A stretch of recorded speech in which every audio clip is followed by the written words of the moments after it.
a lot of streets blocked off here, as you can imagine. Pretty bad timing with the holiday travel. But the one thing that we're obviously keeping our eyes on is just who all was shot. And as we're hearing from sources, it was 2 National Guard troops. You see a police officer walking down. They're obviously trying to keep this scene clean from, there's a lot of onlookers here curious what's going on whenever you see a massive police scene out here. Sources confirming 2 National Guard troops have been shot, 1 in critical condition. We're also hearing from those sources that a suspect is in custody. We heard from DC Fire and EMS earlier that they transported 3 people for a shooting right here at this intersection of H and 17th, I believe, really just a few blocks away from the White House, really close to the Farragut West Metro Station, as well as the Farragut North Metro Station. Quite a few stations out here. Right now you're seeing an ambulance down at the end of this block. And of the 3 people who were taken to the hospital, we're hearing from sources that one of those people was the suspect. So obviously a very dynamic situation right now. I mentioned earlier, you could imagine today being the day before Thanksgiving, very hectic scene in DC just about any day, but especially on a day like today. So a lot of roads are blocked off. Right now we're seeing MPD on scene, Secret Service, police. Let's start moving. Oh, start moving out. Getting told to move out. Getting told to move out. Okay. Hey, let's go. All right, Christian. Yeah, well, we want you to follow the instructions of police there, so we'll allow your team to move. I was just going to ask Christian whether they have secured the scene, if he got a sense that they had roped off the area where their investigation would be focused. And it appears that this is all happened so quickly that perhaps they have not set up the perimeter that they want, and that is necessary in order for them to conduct their investigation. We're going to try to get back to our Christian Flores once he gets into a position that is far away enough that he's not interfering with the investigation and the work that is underway by law enforcement there on the ground.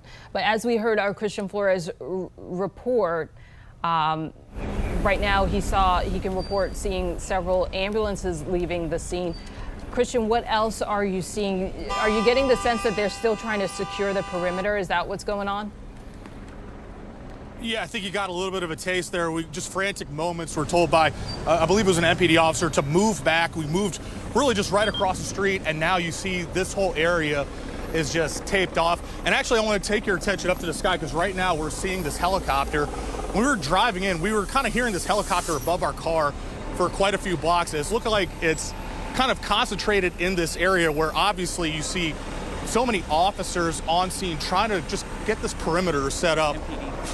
It's an MPD helicopter. My photojournalist Noel is telling me it's an MPD helicopter, obviously surveying the area, still wondering exactly what they're looking for here, because like we mentioned earlier, sources confirm that there is a suspect in custody, and it's believed that suspect is one of the 3 people taken to the hospital, the other 2 being National Guard troops. We're hearing from sources that one of those troops is in critical condition. It is a part of the security apparatus that always exists around the White House. You have multiple law enforcement agencies, and it looks like we're seeing them there.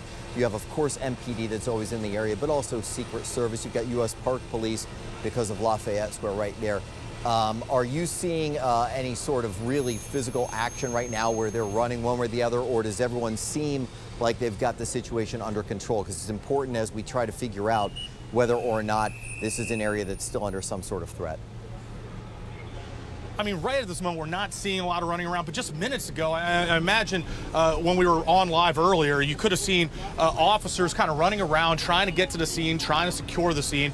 Earlier on, down here along Pennsylvania Avenue, I'm going to tilt our camera over there. We're just right by Pennsylvania Avenue. We saw a parade of MPD cars make their way down Pennsylvania Avenue. You see that whole street blocked off. It looks like by Secret Service police as well. I know you said that you didn't quite see the shooting, but you saw the aftermath. Can you just, what exactly did you see? Very simple word: bedlam. The chaos that ensued on both sides of K Street, all the way from between the 2 metros, was just a rush of, excitement and fear, with people running away from the scene, and then the police coming on there, and then multiple, departments, Secret Service, Park Police, MPD, all coming to the scene to address the issue, and then the ambulances, of course, and then just the buildup of curiosity watching, and then the expansion of the crime scene to continue the investigation, and then obviously what has happened now, where we are, where you're standing right now doing the reporting with all the other reporters. When you say bedlam, I mean, did you have any idea? Because I know there are obviously rumors, sort of, and now we have confirmation two National Guard troops. Many people were walking down saying service members were just shot, National Guardsmen, so there was a concern. Our restaurant was put on lockdown.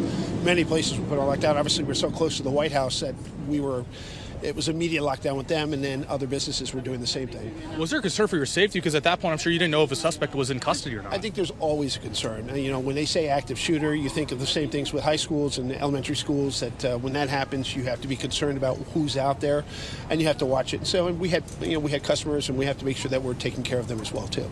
When you heard that possible service members that were shot, what was your reaction? What's your reaction now? Hearing that the West Virginia governor says that they're dead now. Still, we have to figure out what all the facts are. I mean, hearing the fact that these National Guardsmen who are here for a reason, they're doing a job, it is absolutely just appalling and horrifying to hear the day before Thanksgiving that we have somebody's family member is no longer with us because of somebody's reckless behavior. And you having this restaurant, I know we heard from business leaders and public safety advocates around the time when the federal enforcement and you had the National Guard deployed in the city. There are people on both sides. Obviously, people didn't want any sort of federalization. DC, you had people welcoming the safety. What was your reaction when you first heard of National Guard troops being deployed here, and then to hear this develop? I think that we follow what the federal government is operating right now. I don't really have an opinion whether or not it's done effectiveness or not. I think that I've not seen anything unusual happening. I think they've done a very professional job. But nonetheless, this is something you don't want to have happen. So, you mentioned, we're right before Thanksgiving. You have the family time, Thanksgiving, and to hear that, two families are now dealing with this heartbreak. Just when you think of that, just what goes through your mind? And it tears at you. This is something nobody wishes to have happen. Especially, this is a domestic terrorist, and this is something that you just don't want to have happen, or even dream to think happen, and it has. And so, being close to it, seeing it. It's a conversation that's going to be happening at the tables tomorrow, especially in the DMV. You don't want to have to start the holiday season with, my God, what happened yesterday? And my last question before I let you go, but you said you've been here for decades. We've seen shooting scenes throughout the city. I mean, just on a given day. But have you seen anything quite like this? I mean, we've seen so many city blocks just taped off here. Honestly, since I used to work at the White House, not since the Oklahoma bombing have I seen a heightened sense of security, and then with 9/11. Let's get out to our Christian Flores, our first reporter at the scene today, for more on this breaking story. Christian, what are you seeing now? I know you were listening in to that news conference along with us.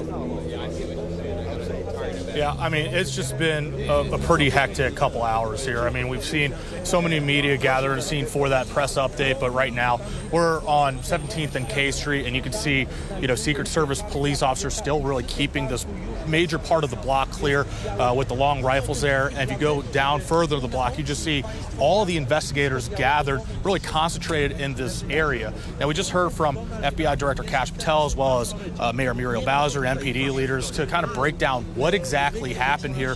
Officials are saying that this was a targeted attack by a lone shooter. That shooter also shot. They didn't say who shot the suspected shooter, but they did say that there were other National Guard troops in the area, as well as various DC police. This is also in front of a metro stop. This is a very busy area. A lot of folks work out here, so those are busy metro stops. But this did not happen at a metro stop, according to the police officials. Now, we also were told in that press conference that this was an ambush, and you heard FBI Director Patel saying that the quick thinking from officers really prevented this from being a wider tragedy. And I mean, again, even though that it's the day before Thanksgiving, you likely aren't going to have as many commuters here. It's still a very big tourist area. It's the White House. I mean, you come to D.C., and the White House is one of the landmarks that just about everyone goes to.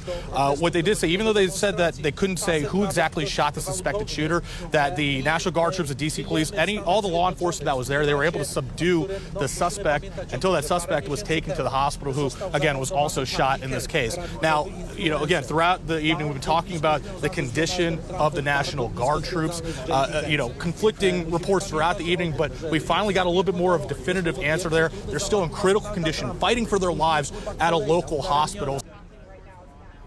Well, As you can tell from the police lights and the on again, off again sirens, I'm sure you've been hearing from our live pictures throughout the afternoon and evening, just an absolutely massive police presence, even relative to what we normally are accustomed to this close to the White House. I kind of want to give you an idea of just the scale of the scene that we're seeing here. Just take a quick walk with me. Just on the other side of the block, we're right by Farragut Square. You can just see even down here, you see even more police lights. But I want to take you back to where we first began, just because you can get a better idea of just all of the Secret Service police that are out here. They have this taped off, a car is coming out. We've been seeing that periodically through the night. And down there you can see there are just a lot more investigators, both from federal agencies and MPD out here on scene. It looks like a tow truck just got here as well. Still waiting to see what exactly happened there. But we just got an update a little more than an hour ago from FBI Director Kash Patel, as well as DC Mayor Muriel Bowser and MPD leaders, about what exactly happened out here. And this was what they say was an ambush, a targeted attack by a lone shooter. He came around the corner and allegedly shot these two National Guard troops, those two National Guard troops still fighting for their lives in the hospital. The suspect was also shot. It's unclear who shot the suspect, but what we were told was that there were other National Guard troops here. They were out here as part of their normal patrols. There are also DC police officers out here, and they heard the gunshots and were able to subdue the suspect. Well, as you can imagine, the law enforcement response earlier this afternoon, absolutely massive. And several hours later, that really still is the case. This whole area is still cordoned off, and we're now seeing a fire truck arrive to the scene. You still see some investigators out here, obviously picking up some evidence, really taking a look and trying to make sure they're not missing anything for this investigation. And just a few blocks from the White House, near the east entrance to Farragut West Metro stop, National Guard, MPD, Metro PD, Secret Service, Park Police, all those agencies and more responding to this terrible act of violence here. They're blocking off several city blocks around the scene to preserve any potential evidence. And here's what we know now about the sequence of events leading up to this shooting. According to detectives, a man just walked around the corner, raised his arm, and shot at the National Guard troops. He hit two of them, a man and a woman. Both are fighting for their lives in the hospital with critical injuries. Other troops and DC police officers were nearby and managed to quickly subdue the suspect. He was shot, but we do not know who shot him or if he even shot himself. Hours after the attack, FBI Director Kash Patel, Mayor Muriel Bowser, and MPD's Executive Assistant Chief briefed us on what happened at about 2:15 this afternoon after the suspect turned the corner and approached the Guard members. We have no other suspects. We have reviewed video from the area. It appears, like I said, to be a lone gunman that raised a firearm and ambushed these members of the National Guard, and he was quickly taken into custody by other National Guard members and law enforcement members. The reason that this suspect is in custody is because of the bravery of the men and women of the National Guard who responded due to their extensive training to secure American lives today. There was not any further injury and any further shootings. We join with the FBI Director in ensuring that MPD investigates, the U.S. Attorney prosecutes this case to the fullest extent of the law. And we do want to make note that earlier this evening we saw tow trucks bring in some floodlights out here so detectives could more effectively take a look at the scene. I mentioned the fire truck earlier, and in my experience covering crime scenes here in DC, typically they bring the fire trucks in to clean and clear the scene. So it does appear that we're getting closer to maybe this whole area opening up sometime, maybe between now and the morning. Scott? Yeah, Christian, you've been at that scene for about 8 hours now. In that time, you've also been able to speak to some people who witnessed the crime as well, right? Yeah, that's correct. I mean, obviously around 2 o'clock on the afternoon before Thanksgiving, you're not going to see as much vehicle traffic around here. A lot of people are going to be hitting the highways to get to their Thanksgiving plans. But there certainly were still a lot of people out here on foot. We saw so many onlookers. Keep in mind, we're just on the other side of the White House. Now, the White House is obviously going to be a top tourist destination for anyone visiting D.C., and not to mention there are a lot of restaurants out here. We spoke to a witness who was inside one of those restaurants when this all happened. Many people were walking down saying service members were just shot, National Guardsmen, so there was a concern. Our restaurant was put on lockdown. When they say active shooter, you think of the same things with high schools and elementary schools, that when that happens, you have to be concerned about who's out there. Not since the Oklahoma bombing have I seen a heightened sense of security, and then with 9/11. This is pretty much equal to that level. Absolutely terrifying moments, and I can attest this is one of the larger crime scenes I've ever been to. Obviously, we're going to keep our eye out for any developments out here on scene.